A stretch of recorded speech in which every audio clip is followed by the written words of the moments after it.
Welcome to this explainer on the real history of Norse mythology's most famous weapon, Mjolnir.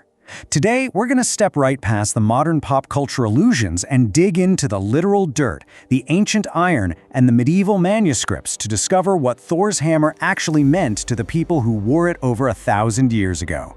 So, I've got to ask you, are you worthy? I mean, if you've consumed literally any pop culture since 1962, you definitely know the rule. Introduced by Stan Lee and Jack Kirby in Marvel Comics, the famous inscription reads that whosoever holds the hammer, if they be worthy, shall possess the power of Thor. It is an incredible story hook, but here's the thing about that moral test. It is a complete 100% modern invention. Okay, let's dive into this because there is a massive divide between the Marvel fiction and the actual Norse fact. In the modern fiction, Mjolnir has a worthiness enchantment and was, forged in the heart of a dying star. But in the actual pre-modern sources, there is no moral test whatsoever. Thor doesn't lift the hammer because he's pure of heart, he lifts it because he's the god of thunder and it's his literal tool for cosmic defense. And as for the dying star, the real mythological roots place its creation in a much more earthy, subterranean iron forge. So let's clear the slate here and look at where this legendary weapon really comes from. Section 1. Unpacking the ancient myths.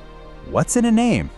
To really understand the historical reality of the hammer, we need to start with a massive linguistic mystery, the Old Norse name itself, Mjolnir. Where did this word actually come from? Well, philologists today basically debate three major competing theories. The most widely accepted one connects Mjolnir towards like the Russian Molnia, meaning lightning. So Mjolnir literally translates to the lightning maker, which honestly makes total sense for a thunder god. Another theory proposes a connection to an Old Norse word for new snow, making it the shining weapon, focusing on the bright flash of a lightning strike. Finally, there's an older, mostly outdated academic theory that links it to a Gothic word meaning to grind, framing Mjolnir as the grinder or crusher. And while the grinder sounds incredibly cool for a weapon, the linguistic evidence today heavily supports the lightning maker. What's really fascinating here is what this linguistic debate tells us. This symbol is so ancient that its very name is rooted in the deep, shared ancestry of Indo-European languages. Section 2. The forging of a flawed, perfect weapon. Now, if we move away from linguistics and get into the actual mythology, where did the Norse believe this hammer came from? To answer that, we turn to the Prose Edda, compiled in the 13th century by the Icelandic historian Snorri Sturluson. The creation of Mjolnir is just a brilliantly chaotic story. It all starts with a wager. The trickster god Loki bets his literal head against the dwarven smiths Brokkr and Sindri that they can't forge treasures as great as the other gods possess.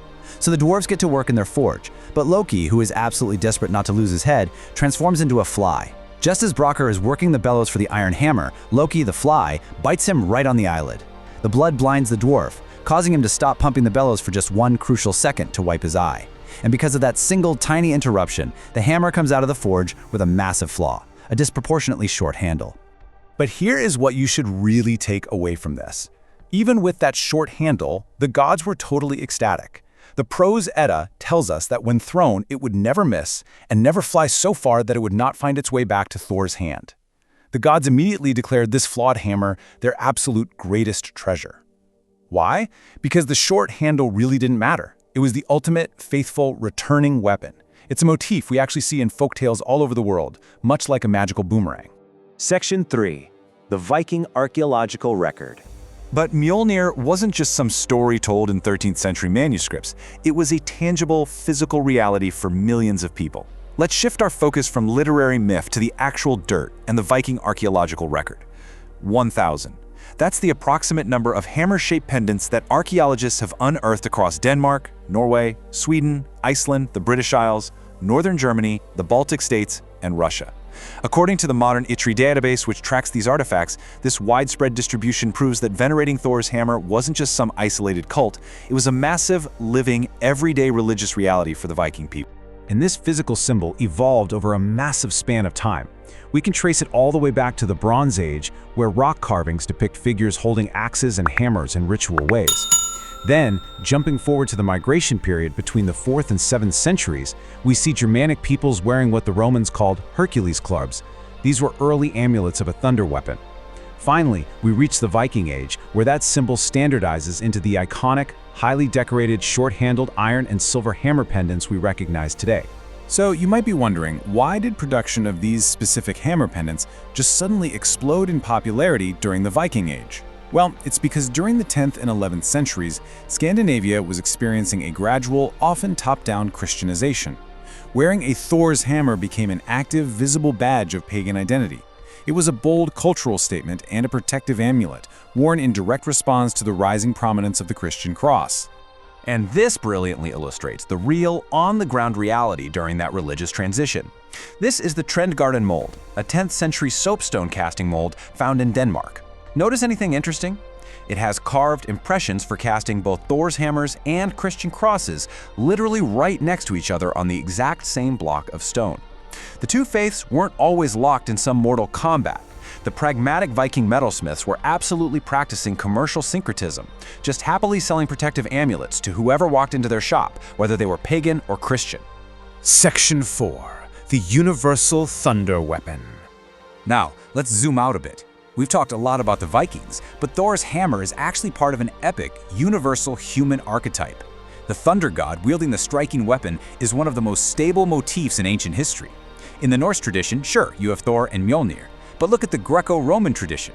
You've got Zeus and his thunderbolt. The Vedic Hindu tradition gives us Indra and the Vajra mace. The Slavic tradition features Perun and his mighty axe.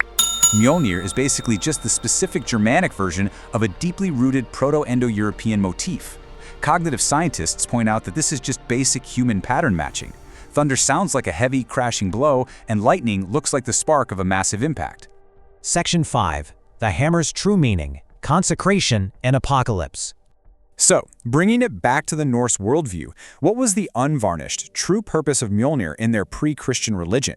The hammer had three distinct mythological functions. First, it was the ultimate weapon of cosmic defense. Without Mjolnir, Asgard would be overrun by the Chaos Giants, or Jotnar. Second, it was an instrument of consecration.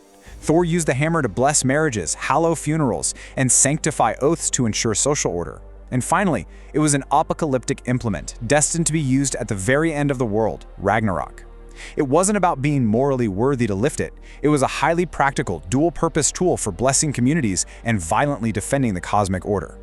And that apocalyptic function leads us right to the absolute climax of Norse myth. At Ragnarok, Thor faces Jormungandr, the massive World Serpent. Using Mjolnir, Thor strikes the fatal blow, crushing the serpent. But the Norse worldview is incredibly stark. Thor is poisoned by the monster's venom. He takes just 9 steps, and then the protector of humanity falls dead. It perfectly exemplifies the profound Norse theme of necessary sacrifice. The cosmic guardian must give his own life to fulfill his protective duty. Section 6. The Lasting Echo of the Hammer.